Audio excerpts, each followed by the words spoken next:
Hi friends जय जगन्नाथ मु दिव्य आज एक नुआ भिडियो मो चैनल को आपण स्वागत जनाऊँ। तो फ्रेंड्स डिस्ट्रिक्ट स्किल डेवलपमेंट एवं एम्प्लॉयमेंट ऑफिस रायगड़ा तरफ बहुत गुड़िए पदवी नियुक्ति सृष्टि होती जो थे कि दशम श्रेणी पास कर पिला माने आवेदन करें। तो आपण मैंने देखुं यहीटा आमर डिस्ट्रिक्ट स्किल डेवलपमेंट एवं एम्प्लॉयमेंट ऑफिस रायगड़ा बा डिस्ट्रिक्ट कलेक्टर यहाँ ऑफिशियल साइट तो नोटिफिकेशन टी जेन्युइन आपण मैंने जानीपार जेहेतु यहाँ ऑफिशियल। तो आसतु जाना जॉब कौन टाइप जॉब रही जॉब रो प्रोफाइल कौन सैलरी कौन एवं जॉब रो लोकेशन कौटी रोशा ना ओडिशा बाहर एवं कौन कौन कंपनी रे आपण मानकु जॉब मिलिबो। चैनल को प्रथम थर पर विजिट करते चैनल टी सब्सक्राइब करी पाखरे थिबा नोटिफिकेशन बटन टी ऑन करेंगे और ऑल रे सेट करदेवे जहाँफल कि विभिन्न जॉब संबंधी विभिन्न इनफॉर्मेटिव वीडियो मो चैनल माध्यम पाइपर।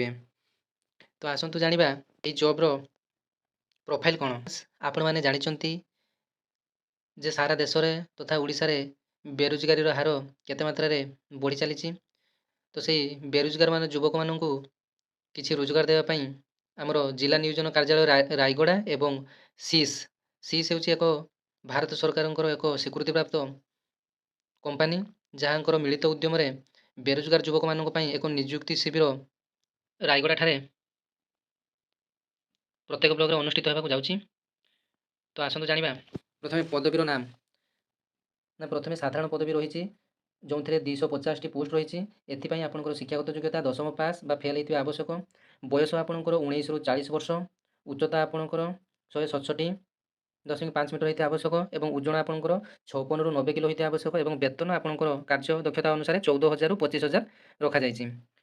तो तापर सुरक्षा अधिकारी जोटा आम सिक्यूरीटी गार्ड कहे से आपंकर 330 टी पदवी अच्छी या +3 आपंकर पास आवश्यक और बयस सीमा रही 19 ରୁ 40 वर्ष उच्चता रही 170 मीटर और ओजन रही 56 ରୁ 90 किलोमीटर और यार दरमा एक फिक्स दरमा रही जो 27,500 आपको मिल। तो आपणकर जॉब लोकेशन टी ओडिशा भितर ही रोकोसी जिलार हेडक्वार्टर कि जेकोसी बड़ बड़ सिटी कि बड़ बड़ सहर में आपणकर आपण यही जॉब टी बिरला L&T कंपनी हाल Nalco Tata Jindal IOCL JW company MCL IFFCO PPL port hospital एवं जेकोसी स्थान में आपण मानू से नियुक्ति देवे। भर्ती होगापाई आपणकर शिक्षागत योग्यता प्रमाणपत्र ओरिजिनाल एवं जेरेक्स नहीं जाइए एवं आधार कार्ड ओरिजिनाल एवं जेरेक्स नहीं जाइए एवं सांगरे 2टी पासपोर्ट साइज फोटो नहीं जाइए। तापर आसतु जाना यही चाकरी रे मिलुवा विभिन्न सुविधा गुड़ाक प्रशिक्षण पर प्रशिक्षार्थी को 65 वर्ष बयस पर्यंत स्थायी चाकरी देवार प्रतिश्रुति ए दि जाऊँगी। तो वेतन वृद्धि सेमती रही सुविधा वार्षिक तथा समय अनुसार वेतन वृद्धि सुविधा रही जमी वार्षिक इनक्रिमेंट ए रही प्रमोशन वार्षिक और कार्यदक्षता आधार में प्रमोशन व्यवस्था रही बोनसर व्यवस्था रही कर्मचारी मानक वार्षिक और अर्धवार्षिक बोनसर सुविधा दिज्व ए पेंशन योजना लागू हम। तो लगातार 10 वर्ष सेवा करापर सरकारी पेंशन तथा आकस्मिक दुर्घटना समय विधवा पेंशन माँ बापा स्त्री छुआ मान देवा व्यवस्था ग्राचुईटी व्यवस्था भी रही अर्थात कर्मचारी रिटायरमेंट अथवा सर्वनिम्न 5 वर्ष पर्यंत नियमित चाकरी कर सारापर ग्राचुईटी अधिनियम अनुसार एक बड़ अर्थ पुंजी देय अटे। आपणकर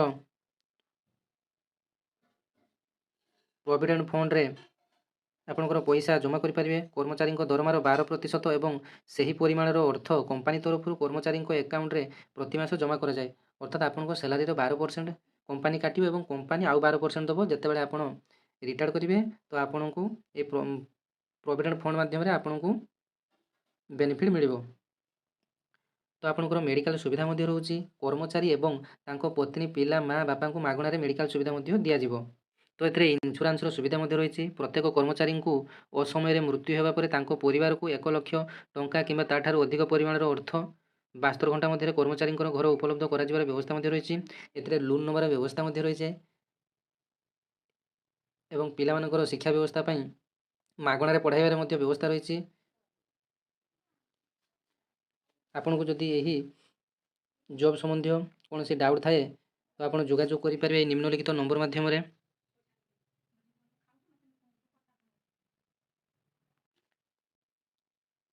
ତ ଏହି ଜବ୍ ପାଇଁ ରାୟଗଡ଼ାର ବିଭିନ୍ନ ବ୍ଲକରେ ଯେଉଁ ନିଯୁକ୍ତି ମେଳାଟି ଆୟୋଜନ କରାଯାଇଛି ତାହା ବିଭିନ୍ନ ଡେଟ୍ରେ ରହିଛି ଏବଂ ସମୟ ରହିଛି 10 AM-ରୁ 3ଟା PM। ତ ଆପଣମାନେ ସ୍କ୍ରିନ୍ରେ ଦେଖିପାରୁଥିବେ କୁଲଣାରା ବିଓ ପାଇଁ ଆପଣଙ୍କର 12 ତାରିଖରେ ରହିଛି ଡେଟ୍ ଏବଂ ରାମନାଗୁଡ଼ା ପାଇଁ 13 ତାରିଖରେ ରହିଛି, ଗୁଣପୁର ପାଇଁ 14 ତାରିଖରେ ରହିଛି, 16 ତାରିଖରେ ପଦ୍ମପୁର ପାଇଁ ରହିଛି, 17 ତାରିଖରେ ଗୁଡ଼ାରୀ ପାଇଁ ରହିଛି, 20 ତାରିଖରେ ଚାନ୍ଦପୁର ପାଇଁ ରହିଛି। ତ ଏମିତି ଆପଣମାନେ ସ୍କ୍ରିନ୍ରେ ଦେଖିପାରୁଛନ୍ତି।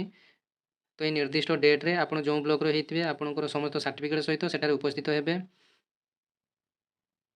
ଏଥିରେ କମ୍ପାନୀ ବିଷୟରେ ସବିଶେଷ ସୂଚନା ଦିଆଯାଇଛି। ତ ଆସନ୍ତୁ ଜାଣିବା। ନା ଏସିଆ ମହାଦେଶର ସବୁଠାରୁ ବଡ଼ ବହୁରାଷ୍ଟ୍ରୀୟ ପବ୍ଲିକ୍ ଲିମିଟେଡ୍ ସୁରକ୍ଷା କମ୍ପାନୀ ଏଇଟା ଅଟେ। ତେଣୁ ଏଇଟା ଆପଣଙ୍କର ଫ୍ରଡ୍ କମ୍ପାନୀ ନୁହେଁ। ତ ବିଭିନ୍ନ ଦେଶରେ ବ୍ୟାପିଥିବା ବ୍ୟବସାୟ ମଧ୍ୟ ୟାଙ୍କର ବିଭିନ୍ନ ଦେଶରେ ବ୍ୟବସାୟ ମଧ୍ୟ ରହିଛି। 10,000 କରୋଡ଼ରୁ ଅଧିକ ଟର୍ଣ୍ଣଓଭର ଏବଂ 3 ଲକ୍ଷରୁ ଅଧିକ କର୍ମଚାରୀ ସ୍ଥାୟୀ ରୂପରେ କାର୍ଯ୍ୟ କରୁଛନ୍ତି। ଦେଶର ସବୁ ରାଜ୍ୟରେ କ୍ଷେତ୍ରୀୟ କାର୍ଯ୍ୟାଳୟ ତାଙ୍କର ବ୍ରାଞ୍ଚ ଅଫିସ୍ ରହିଛି ଏବଂ ସବୁ ବଡ଼ ସହରରେ ତାଙ୍କର ଶାଖା କାର୍ଯ୍ୟାଳୟମାନ ମଧ୍ୟ ରହିଛି। ଦେଶରେ ସବୁ ପାଖାପାଖି ସବୁ ରାଜ୍ୟରେ ପ୍ରଶିକ୍ଷଣ କେନ୍ଦ୍ରମାନ ରହିଛି। ତ ଏଥିରେ ଟ୍ରେନିଂ ସମାପ୍ତ ହେବା ପରେ 100% ଚାକିରିର ଆପଣଙ୍କୁ ଗ୍ୟାରେଣ୍ଟି ଦେଉଛନ୍ତି। ରାୟଗଡ଼ାର ପିଲାମାନେ ହିଁ ଆବେଦନ କରିପାରିବେ। ନିର୍ଦ୍ଦିଷ୍ଟ ବ୍ଲକ ଅଫିସରେ ନିର୍ଦ୍ଦିଷ୍ଟ ତାରିଖରେ ଆପଣମାନେ ପହଞ୍ଚି ସବୁ ଡକୁମେଣ୍ଟ ସହିତ ତ ଆପଣମାନେ ପଞ୍ଜୀକରଣ କରିନେବେ। 350 ଟଙ୍କା ଆପଣଙ୍କର ରହିଛି ପଞ୍ଜୀକରଣ ଫି। ତାପରେ ଆପଣମାନଙ୍କୁ ଡିଷ୍ଟ୍ରିକ୍ଟ ଏମ୍ପ୍ଲୟମେଣ୍ଟ ଅଫିସ୍ ତରଫରୁ ନିଯୁକ୍ତି ପାଇଁ ଡକରାଯିବ। ତ ଏଇଟା ଥିଲା ଆଜିର ଫୁଲ୍ ଭିଡ଼ିଓ। ଯଦି ଭିଡ଼ିଓଟି ଭଲ ଲାଗିବ ଚ୍ୟାନେଲଟିକୁ ସବସ୍କ୍ରାଇବ୍ କରି ପାଖରେ ଥିବା ବେଲ୍ ଆଇକନଟିକୁ ଦବାଇ ଦେବେ, ଯାହାଫଳରେ କି ବିଭିନ୍ନ ଜବ୍ ସମ୍ବନ୍ଧୀୟ ନୋଟିଫିକେସନ୍ ମୋ ଚ୍ୟାନେଲ ମାଧ୍ୟମରେ ପାଇପାରିବେ। ଧନ୍ୟବାଦ। ଜୟ ଜଗନ୍ନାଥ।